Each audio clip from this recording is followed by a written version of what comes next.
네, 안녕하세요. 반갑습니다. 도문화TV의 한동훈 대표입니다. 이번 주, 또 명절을 앞두고, 부진할 수 있는, 지금 가뜩이나 시장에 그, 거래량이 침체되어 있는 그런 상황입니다. 이번에 이제 잭슨홀 미팅에서 파월의 발언으로 글로벌 이 증시 자금에서 증발한 금액이 7천조 원이라고 합니다. 거의 7천조 원에 육박하고 있는 그런 상황이고, 뭐 국내뿐만 아니라 유럽 그리고 미국도 큰 타격을 받고 있는 그런 부분이다 보시면 되겠습니다. 이번 주 시장 전망하고요. 그리고 이대로 그러면 시장이 끝날 것인가?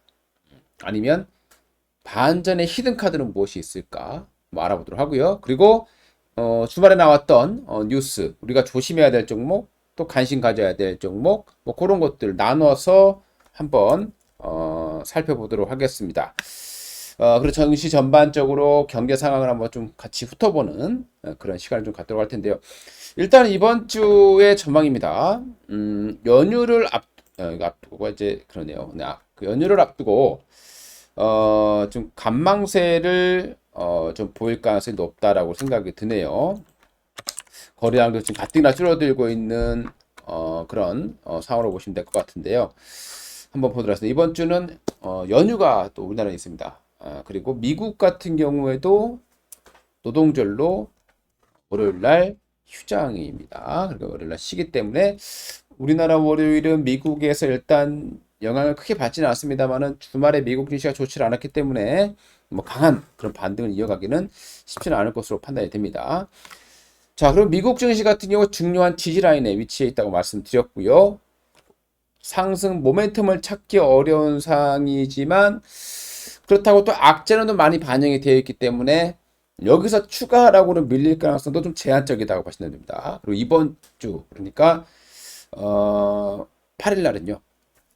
파월, 파월에 연설이 또 예정되어 있고 각 연방 은행들의 총재들의 연설들이 줄줄이 쏟아져 나오는 한 주가 될 것 같습니다. 자이언트 스텝. 지금 이게 가장 시장이 우려하는 부분입니다. 만약에 이번에 3연속 자이언트 스텝을 하게 되면 미국의 금리는 단숨에 3%까지 올라가게 되죠. 그러면 올해 연말까지 자칫 잘못하면 4%까지 갈 수 있다라는 그런 우려감이 있는 게 현재 시장이 폭락하고 있는 미국이 빠지고 있고 우리나라 증시가 빠지고 있는 그런 이유로 보시면 될 것 같습니다. 자, 그럼 이제 지수를 한번 보면서 한번 설명을 드려볼게요. 자, 미국 증시를 한번 보도록 하겠습니다. 제가 얼마 전에 미국 증시 여기에서 지지라인을 좀 받아줘야 된다라고 말씀을 드렸어요. 뭐 조금 더 밀리긴 했지만 아마 여기서는 좀 반격을 좀 해줄 가능성이 높다. 그러니까 이 저점은 깨진 않은 상황에서 이루어질 거다. 이렇게 보시면 될 것 같고요. 나스닥도 그 지점이에요. 그래서 이제 추가 하락이 일단 방어되고 있죠. 방어되고 있는 모습인데 저는 여기서 지지를 받을 거라고 봅니다. 왜 그러냐면 자 시장은 이미 0.75를 가정하고 있어요. 그냥 기정사실처럼 받아들이고 있는 겁니다. 파월이 그렇게 얘기를 했다라는 거예요. 자, 그러니까 파월 입장에서 보게 되면 자 그러면 여기에서 지금 고용지표 하나만을 보고 무작정 금리를 계속 올릴 것인가? 그러면 금리를 계속 올리게 되면요. 물론 물가는 잡을 수 있겠습니다. 하지만 경제가 더 빨리 망가진다라면 파월도 좀 조심을 해야 된다. 저는 그렇게 말을 하고 있습니다. 굳이 지금 상황에서 0.75를 할 이유가 없다라는 거죠. 지금 최근에 이제 글로벌 임금 최근에 임금 상승도 약간 좀 둔화되고 있는 모습이고 그리고 구매자 지수도 떨어졌어요. 그리고 유가 그리고 최근에 원자재 가격들 또 곡물 가격들 뭐 다 전반적으로 좀 조정을 받고 있는 그런 상황이거든요. 반등을 못 나오고 있죠. 물론 천연가스 같은 경우는 러시아 이슈 때문에 계속 높은 가격을 유지하고 있지만 이미 원자재 가격들이 많이 떨어져 있다라는 부분. 자, 그러면 이 상황에서 또 거기다가 반도체 가격도 떨어져 있죠? 자, 거기다가 최근에 운임지수도 폭락하고 있습니다. 자, 이 상황에서 앞으로 물가가 더 올라갈 거라고 가정을 못 하겠죠. 그러면 어느 정도에서 경계를 좀 보면서 금리 인상을 해야 되는데, 자, 저는 그렇게 생각합니다. 지금 시장은 이미 자이언트 스텝을 가정을 하고 떨어져 있습니다. 자, 그런데 이 지표는 고용 지표만 본 겁니다. 자, 연준은 고용 지표와 인플레이션 지표를 보면서 판단할 텐데, 자, 파월은 그렇게 얘기했죠. 한 번 정도 이제 그 미국의 소비자 물가 지수가 꺾였다라는 거예요. 근데 한 번 가지고는 신뢰가 안 간다라는 겁니다. 자, 그러면 이번 9월 13일 날 발표될 때에 8.6 이하로만 CPI 지수가 나와준다라고 했을 때, 그러면 0.75로 안 갈 가능성도 있다는 겁니다. 미국이 한 번에 4%씩 금리를 올렸고 나서 멀쩡한 적이 없어요. 과거 데이터를 보면 미국이 그렇게 금리를 올리면 항상 부작용이 나타났고 경제가 쑥대밭이 납니다. 그런 모습들이 미국에서 항상 있었다는 거죠. 그래서 이번에도 그렇게 하겠다라고는 하지만 막상 이제 뚜껑 열어봐야 알지 않겠느냐. 오히려 그것이 CPI 지수가 높지 않게 나온다라면 시장은 의외로 굉장히 화답을 할 수가 있다.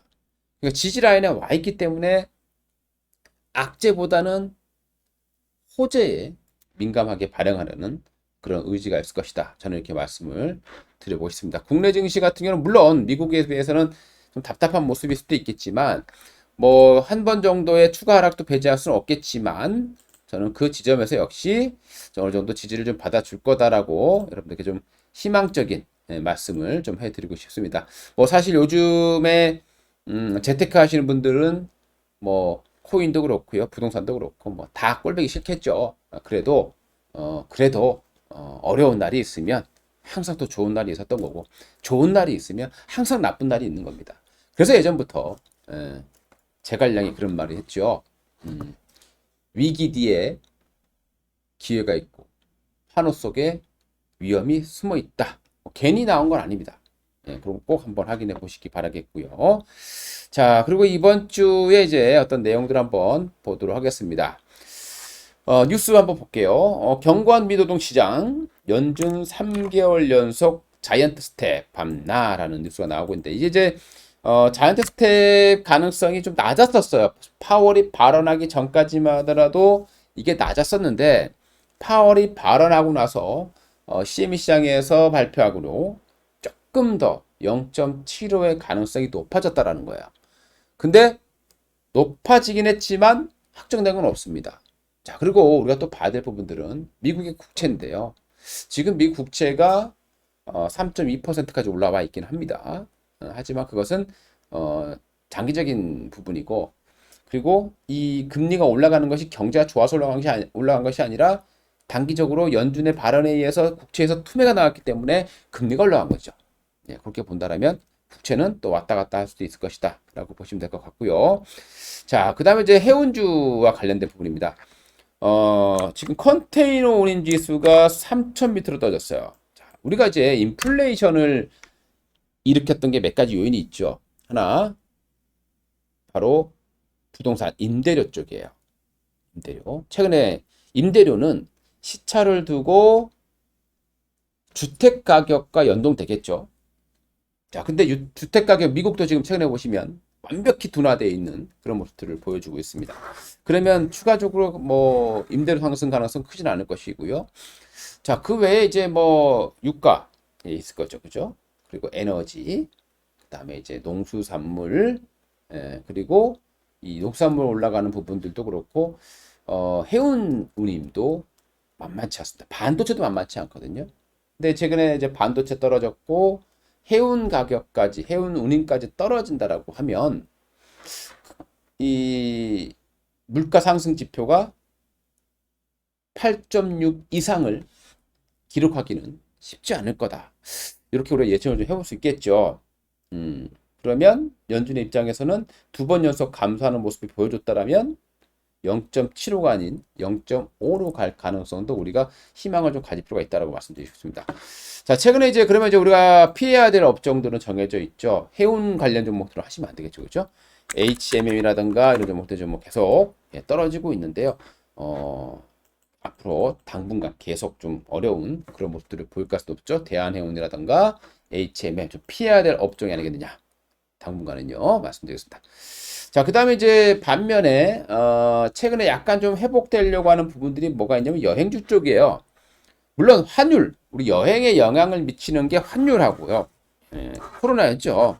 근데 코로나는 사실 최근에 이제 뭐 우리 코로나 이제 검사도 의무가 면제가 됐고, 자, 환율이 폭등을 하고 있어요.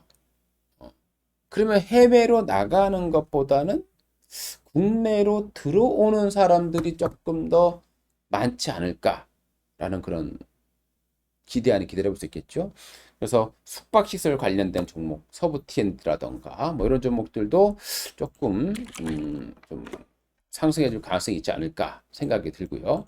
그 다음에 여행 관련 종목이 뭐 하나토라든가 노랑풍선, 특히 노랑풍선 아직 유증을 안 했죠. 그래서 뭐 참 좋은 여행이라든가 뭐 이런 종목들도 나쁘지 않은 그런 모습이 일단은 예상이 됩니다.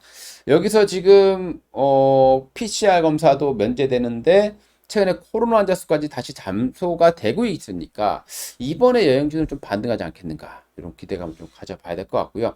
물론 경제가 너무 안 좋기 때문에 절대적인 수치 자체는 뭐 아주 큰 폭으로 증가하지 않겠지만 여행주들도 바닥을 치는 그런 모습들이 좀 나오지 않을까라고 생각이 듭니다. 자, 미국 인플레이션 둔화 예상보다 빨라진다. 확인된 5가지 희망. 뭐 제가 말씀드렸던 그 내용들이 증권사 보고서를 통해서도 나와 있는데요. 그럼 보고 우리가 판단을 해봐야 될 것 같습니다. 자, 그 다음에 이제 내년 주식 매수 청구권 도입입니다. 물적 분할. 최근에 이제 뭐 LG 에너지 솔루션을 분할했던 LG화학, 그 이후에 SK온 분할, 최근에 포스코, 최근에 뭐 후성이라던가 현대, 모비스 뭐 이런 기업들이 전부 다 지금 어, 기업 분할 소식 때문에 많이 급락을 했는데요. 그런 종목들이 좀 반등할 수 있는 가능성이 좀 있는 것 같습니다. 내년에 이제 그러니까 물적 분할을 할 때에 반대하는 사람들의 매수 청구권, 주식을 사달라 그러면 사줘야 된다라는 거, 그런 청구권이 도입이 되고요.